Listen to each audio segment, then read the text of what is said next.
Kali ini kita bakal bedah sebuah cerita yang luar biasa banget. Tentang seorang miliarder yang saking takutnya kekayaan bisa menghancurkan keluarganya, malah memilih buat ngasih semuanya selagi dia masih hidup. Gimana ceritanya? Coba deh kita mulai dengan pertanyaan ini yang mungkin pernah kepikiran sama Anda, walau skalanya beda ya. Gimana rasanya kalau kesuksesan terbesar yang Anda bangun susah payah buat keluarga, malah jadi sumber masalah terbesar buat mereka? Nah, kegelisahan inilah yang dirasakan banget sama Syekh Sulaiman Al-Rajhi. Beliau ngelihat hartanya yang melimpah ruah itu bukan cuma sebagai berkah, tapi juga sebagai potensi beban yang bikin hatinya gelisah. Jadi, kita masuk ke bagian pertama, dilema seorang miliarder. Ini tentang pergumulan batin Syekh Sulaiman Al-Rajhi. Beliau tuh benar-benar bergulat dengan apa yang dia sebut percakapan hati. Terus-terusan mikir, gimana ya caranya ngelindungin keluarga dari sengketa warisan yang sering banget terjadi. Sampai akhirnya, dia nemuin satu ide. Ide yang radikal banget. Dia mutusin buat nyelesain masalah warisan ini bahkan sebelum masalahnya sempat muncul.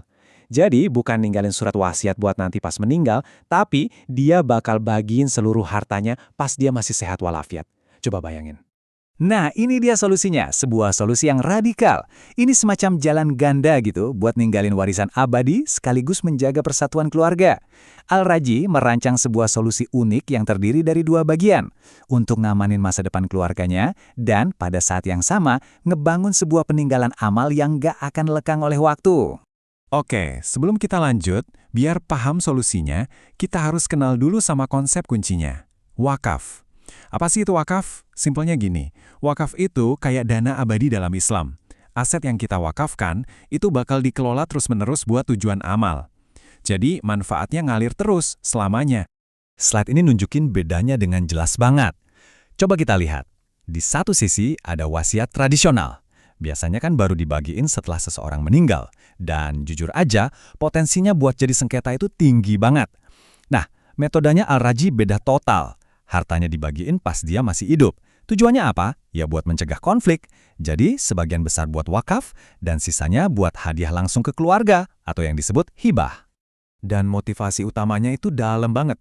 Beliau bilang, saya tidak bisa membayangkan atau menanggung cucu-cucu saya hidup bersama, sebagian kaya dan sebagian miskin. Jadi ini bukan cuma soal anak, tapi juga mikirin cucu-cucunya.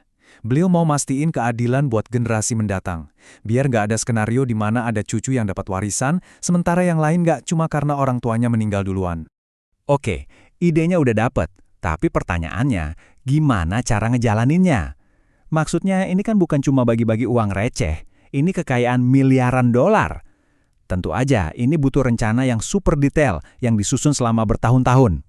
Prosesnya itu monumental, dan ada beberapa langkah kunci. Pertama, dari idenya dulu.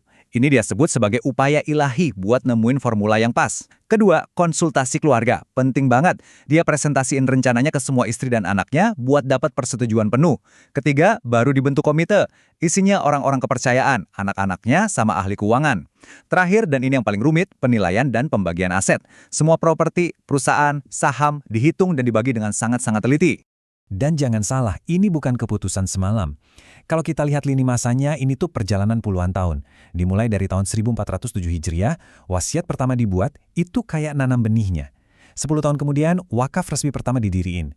Baru di tahun 1430, keputusannya buat bagiin seluruh kekayaan itu mantap, dan pertemuan keluarga dimulai. Puncaknya di 1432 Hijriah, akta wakaf final yang super komprehensif itu terbit.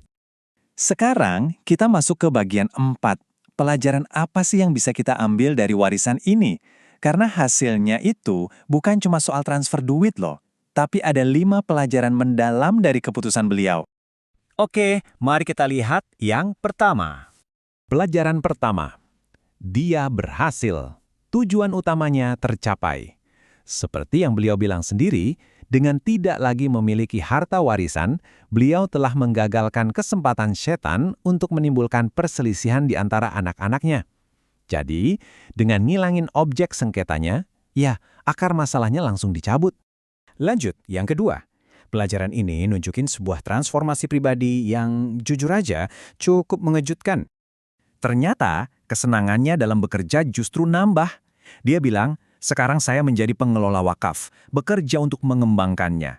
Jadi, setelah bebas dari beban punya harta pribadi, dia malah nemu tujuan baru, jadi manajer wakaf profesional, kerja buat kebaikan orang banyak. Keren banget kan? Yang ketiga, ini soal dampak ke dinamika keluarganya. Langkah ini ternyata malah memperkuat hubungannya sama istri dan anak-anaknya. Perannya berubah.